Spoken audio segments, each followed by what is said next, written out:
bachelor apartment, a one-room place, not much different from what I live in here right now, you're looking at paying out close to $1,000 for a room, guys. For a room, a moderate-sized room. And your heat and light, your electrical isn't guaranteed to be included in that. Now, I am going to say, and it's a very practical, sensible perspective to take, a reasonable perspective to take, there is no justification anywhere, guys, to have a room cost anybody, anywhere, $1,000. There's no justification for it, guys, other than pure, unadulterated greed.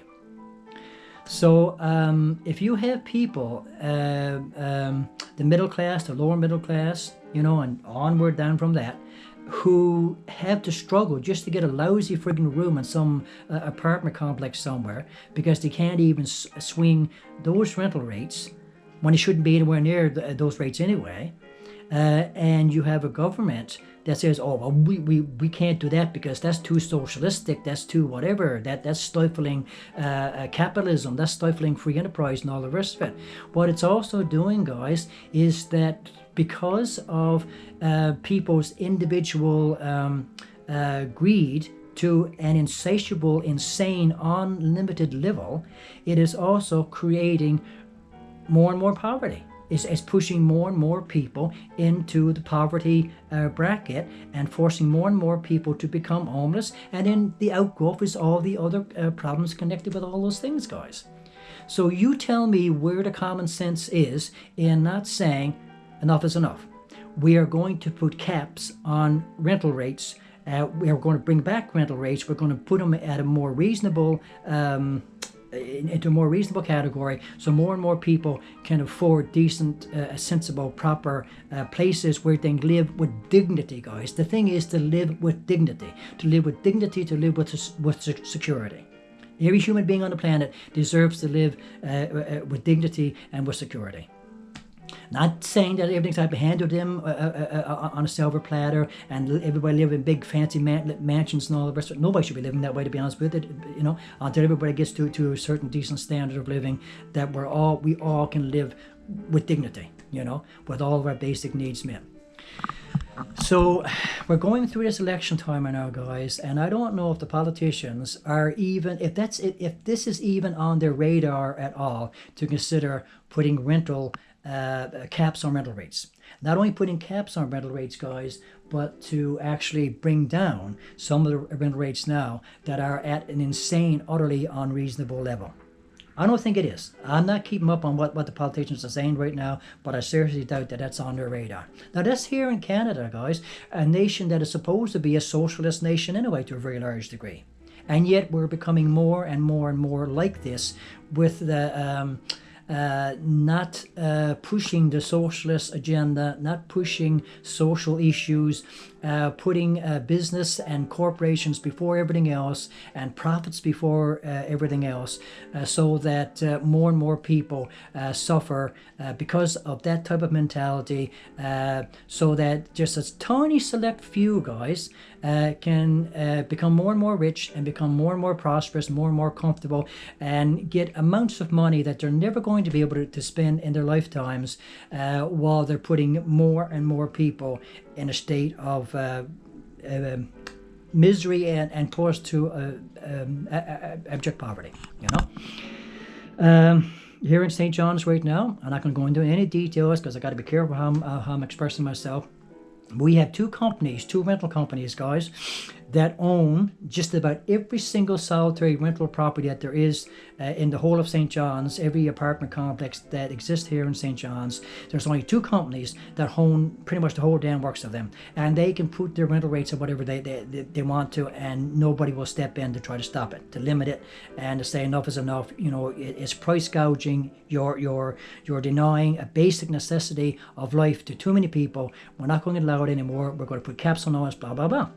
And rein some of these people in, and some of these companies, some of these corporations in, that are making insane profits off the misery of the working class, the lower middle class, and people that are already pretty much in poverty.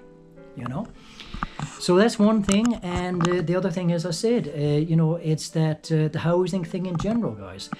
So we need to get a better handle on this whole addiction thing, for starters, right across the country. We definitely need to do it in this province. And along with that, then, we need to address the housing issue, because the housing issue, guys, is becoming a massive, massive problem. Not just here in Newfoundland, this province, not just in this country. We know it exists in the States, all over the States, and it's I don't know where to begin to describe the situation in the States, because it is shameful beyond words. Okay, it's utterly shameful beyond words, and unfortunately, Canada is getting closer and closer, going closer and closer in that direction. And so right now, my understanding is that if the Conservatives were to get in power right now, guys, now this is only what I've gotten through the grapevine. I don't know how accurate this information is. Maybe it's completely off. I don't know. But there is talk and there's consideration that if they were to get into power, they would pretty much eliminate the social safety net altogether. They would cut out tons and tons of social programs, pretty much gut the social safety net in this country, to align their policies more with what the current president in the United States is attempting to do down there. Now, I'm going to tell you right now, guys, you have to hear me out. Well, you have to get this, okay? You really have to get this. Canadians listening to this, definitely you have to get this. But Americans too, or anybody else in the world listening to this, you have to get this. And it doesn't just apply to Canada, but certainly I know my country enough to know that if that were done, guys, it would literally devastate our nation. Our nation is going through enough now. We're going through enough misery, enough social issues, enough drug issues, enough homelessness, enough poverty now as is, because the social safety net has been chipped away at for so long that it's not even beginning to meet the basic needs anymore of people. But if it was chipped away more and practically destroyed, it would devastate the nation. But I would go so far as to say that this applies to any nation, guys, that currently has a relatively good social safety net, and millions of people in that nation benefit from that social safety net. And if that was just ripped away or pretty much gutted, it would devastate that nation. So that's probably most of the Scandinavian nations. That's definitely Britain, France, like all the great democracies of the world, guys. It would devastate these nations, and it would definitely devastate Canada. And I know it would put somebody like myself, it would definitely put me on the street and possibly even put me into an early grave, guys, if the bigwigs, the heartless savages that don't care about, or don't seem to care about anybody but themselves, were to go ahead and do what supposedly they're considering doing to our social programs and our social safety net right now. I can speak firsthand for that, guys, because I am living it myself. I'm going through it myself. I am facing it every single day of my life myself. Okay, so that's why I can speak to it with such intensity and such authority, because I know what it'll do to me. But I know that I'm not the only one out there, guys, in this situation. I know I'm a part of a percentage of people, guys, that several million people probably. I mean, I had to look up the numbers and all the rest, but if I were to say several million people, I don't think I'm exaggerating, in the same position I'm in, who aren't addicts, who are falling through the cracks for various reasons, any number of reasons, guys, who would be utterly devastated if our social safety net were to be ripped from underneath us. And even to just basically pretty much gut it is basically the same as ripping it from underneath us, sort of thing. It would devastate our nation, guys. It would devastate the lives of millions of people throughout this country, as it is currently devastating the lives of tens of millions in the United States right now, because of the insane policies that exist in that nation and the level of greed that exists in that nation, and demonizing socialism, demonizing social programs, demonizing any type of state-sponsored program that you invest in your own citizens, your own citizenry, sort of thing. You're there to protect the citizens of the nation. You're there to advocate for the citizens of the nations. That's why you are voted into that position, to protect all the people of the nation, not just a small select few guys, And so this is where these people who get elected to office tend to forget this so damn quickly. They get put in these positions by our will to choose to allow them to be in that position. But we are doing it because we fully expect them to be there for us, to advocate for us, to look after us, to take care of us to a fair degree. I'm not saying it every last little thing. I mean, we have to do things for ourselves, yes, obviously. But I mean, they're there to advocate for all the citizens of a nation, guys, not just a small select few. And so throughout most of my lifetime, guys,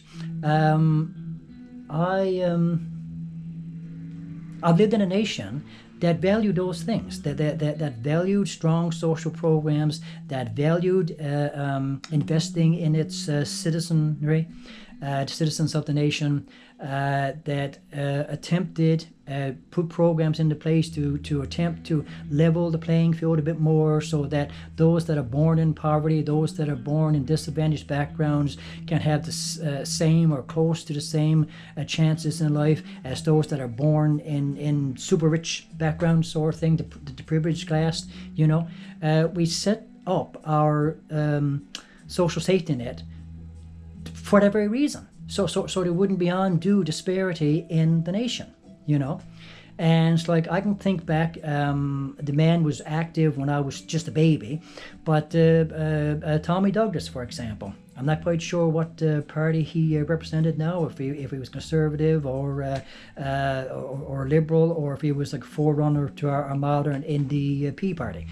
But he was the one that was very active in advocating for bringing in universal health care here in Canada.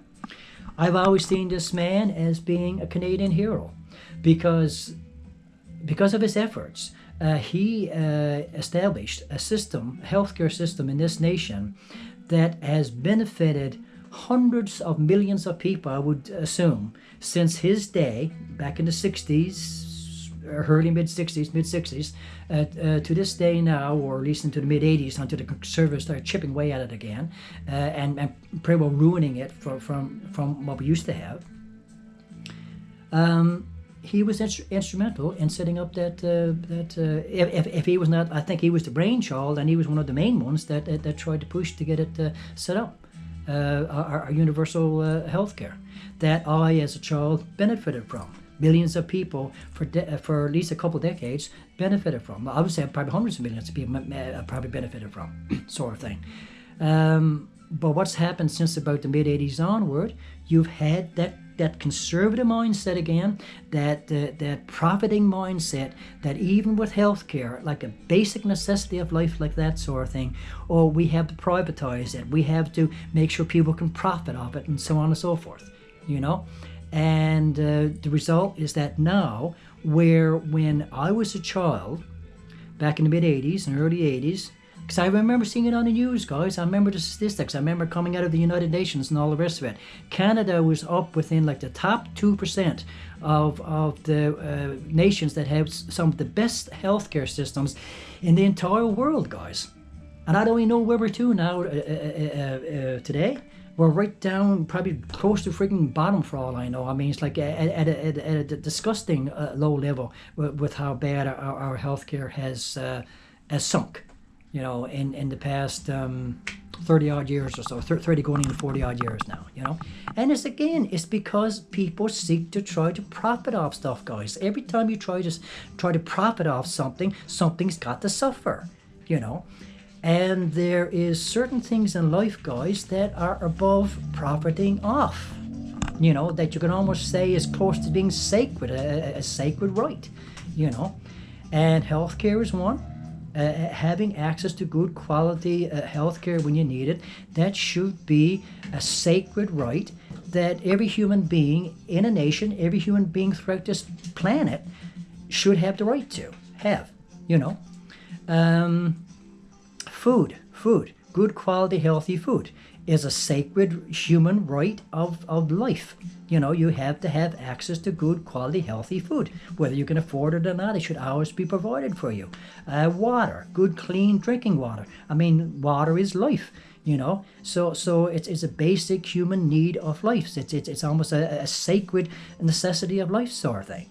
You know, and along with that, you know, again, housing.